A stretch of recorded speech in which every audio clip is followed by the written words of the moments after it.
fenomena Borobudur ini terangkat kembali ya setelah rencananya Menteri Kemaritiman dan Invest LBP Luhut Binsar Panjaitan ini berencana bulan depan ini akan meningkatkan tiketnya 750.000 yang tadinya menurut sumber yang saya baca itu asalnya 50 ribuan lah kurang lebih. Nah, tentunya ini menarik jika memang dihubungkan dengan peninggalan dari umat Buddha ya, yang memang fungsinya itu kan tempat peribadahan ya. Namun memang pernah terjadi juga klaim dari peneliti ya, salah seorang dosen Fahmi Basya. Nanti kita coba bahas di video kali ini bagaimana klaimnya bahwa Borobudur pun merupakan situs peninggalan Raja Sulaiman ya, Nabi Sulaiman atau King of Salomo.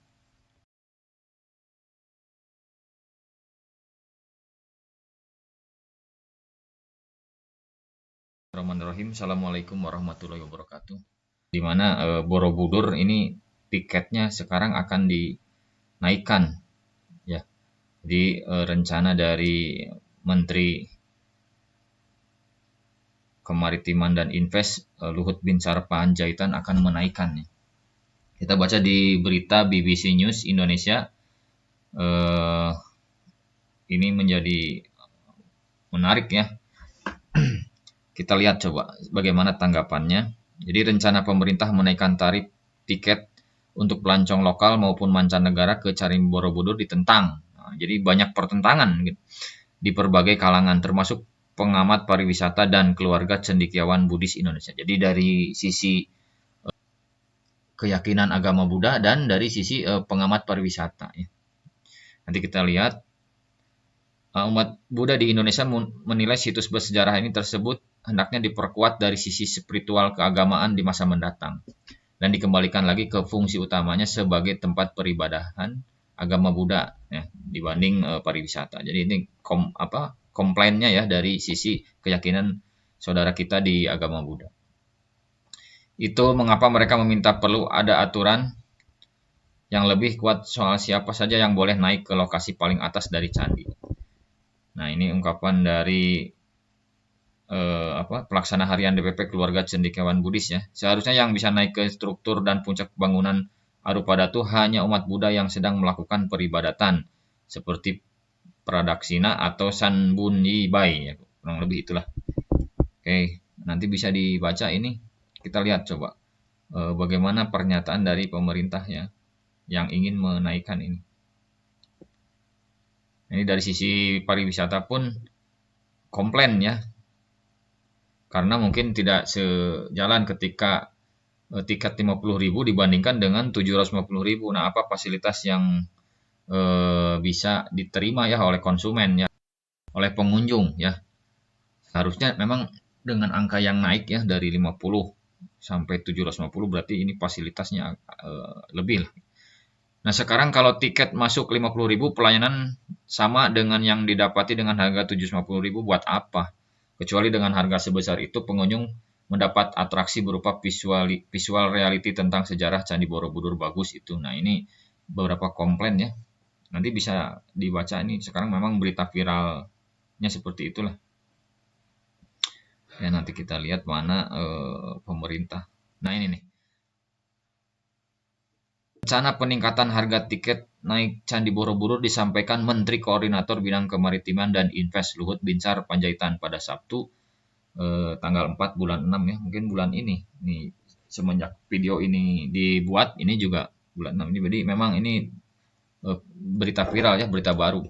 Saat menyampaikan wacana tersebut di kawasan Candi Borobudur, Luhut menekankan bahwa pembatasan pengunjung perlu dilakukan. Kenapa itu kita lakukan? Karena rekomendasi dari UNESCO dan pakar telah terjadi penurunan keausan batu menjadi Candi Borobudur. Ucapnya sebagaimana dikutip kompas.com. Luhut memperkirakan tarif baru tiket Candi Borobudur berlaku mulai sebulan ke depan. Nah, jadi kurang lebih begitulah. Ini di polemik ya antara rencana pemerintah dengan komunitas dari sisi keyakinan saudara kita agama Buddha ya. Dan dari sisi komunitas masyarakat pariwisata, kurang lebih seperti itulah polemiknya. Nah, adapun video ini mencoba membahas terkait ya ada keterhubungan dengan pendapatnya dari Fahmi Basya. Nah, kita coba lihat. Ini jadi ya, ini saya kasih judul Polemik Borobudur dan Klaim Peninggalan Sulaiman. Nah, kita lihat coba. Ini kalau nggak salah ada tayangannya. Nah, kurang lebih inilahnya. Nah, saya coba besarkan. Nah, jadi eh, ini ada sebuah klaim ya terkait Borobudur. Nah, ini kita mencoba kepada sebuah kajian sejarah lah ya, di mana ini ada foto yang saya tampilkan di sini. Ini Fahmi Basya namanya. Fahmi Basya mengklaim ya bahwa Indonesia adalah peninggalan Sulaiman. Nah, seperti apa ini kisahnya? Nah, kita coba akan lihat lah ya.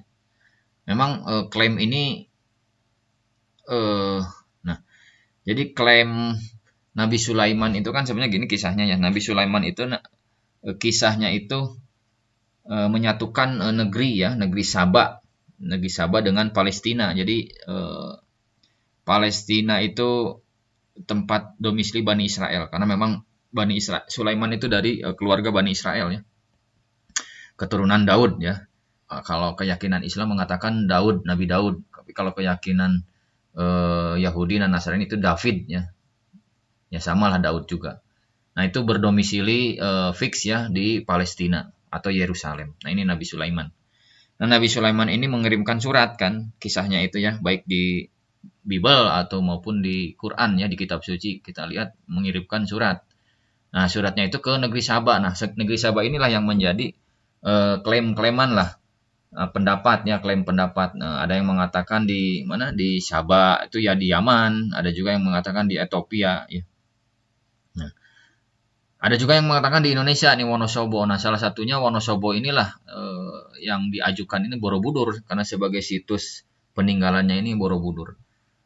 Oke, jadi ada 3 klaim ya negeri yang memang mengklaim bahwa Ratu Saba atau yang disurati oleh Nabi Sulaiman itu adalah dari Yaman, Ethiopia dan Wonosobo, kurang lebih gitu. Nanti bisa eh, dilihat di video di atas, di playlist di atas ya, yang di atas.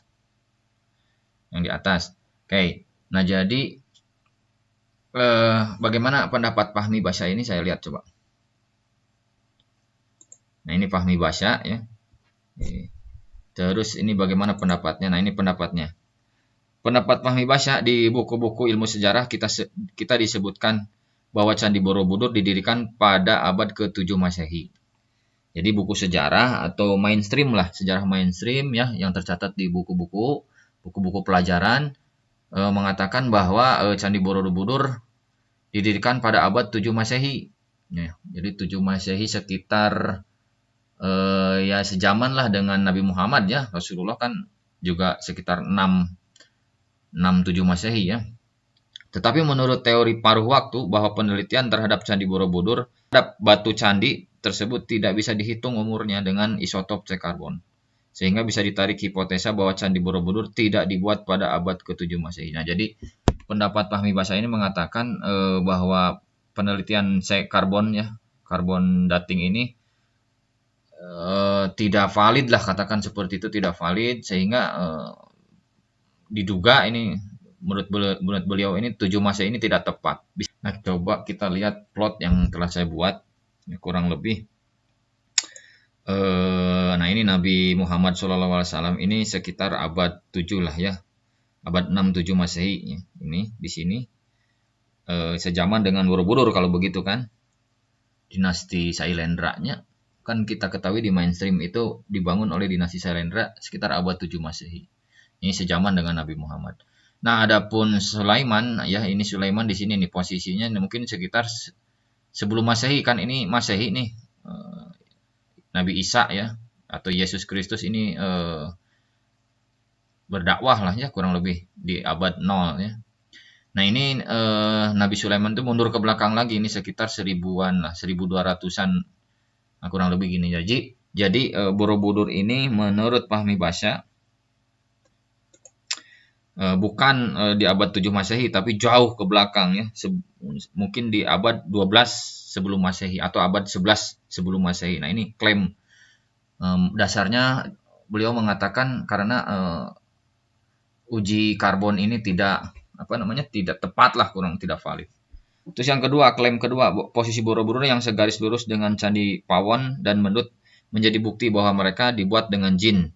Ini dibuat untuk menggambarkan gerhana Borobudur sebagai matahari. Nah, ini penjelasannya sudah ada di video yang saya sudah buat ya di. Nah, terus kedua ini Sleman berasal dari kata Sulaiman. Jadi kan ada di daerah Jawa Tengah ini dekat Borobudur ya, mungkin di daerah Jogjanya ya, ada suatu tempat namanya Sleman. Nah, Sleman ini diduga berasal dari kata Sulaiman menurut beliau. Terus Ratu Boko. Nah, Ratu Boko diambil dari nama Ratu Boko itu Bilqis, dari nama Bilqis. Nah, memang terkenal ini Ratu Boko ini.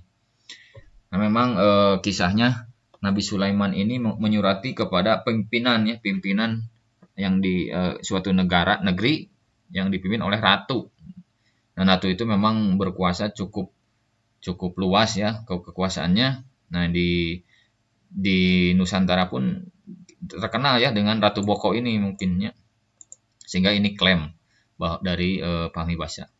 Diceritakan lagi Nabi Sulaiman sering beristirahat dan berlibur di pantai sebelah timur negeri Sabah. Sementara di sebelah timur Indonesia dekat Papua ya, yang agak jauh ke timur Papua itu ada Pulau Salomon ya, yang diambil dari kata Nabi Sulaiman. Terus yang kedua, di dalam Quran surat As-Saba tanda-tanda daerahnya ada sebuah apa nih? Sebuah buah pahit ya. Sementara di sekitar Candi Borobudur ada buah yaitu mojo ya. Mojo itu rasanya pahit.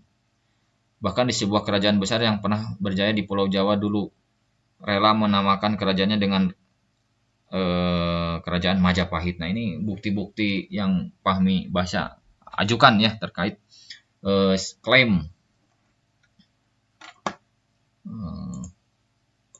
terkait klaim Indonesia peninggalan Sulaiman. Maksudnya Borobudurnya di sini kan. Nah, kurang lebih begitu.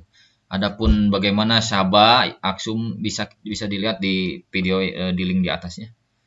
Itu saja mungkin oh ya, jadi saya simpulkan terkait dengan tadi ya kisah di awal bahwa polemik Borobudur ini menarik untuk kita dikajinya baik dari sisi kebijakan pemerintah pro kontra ya terkait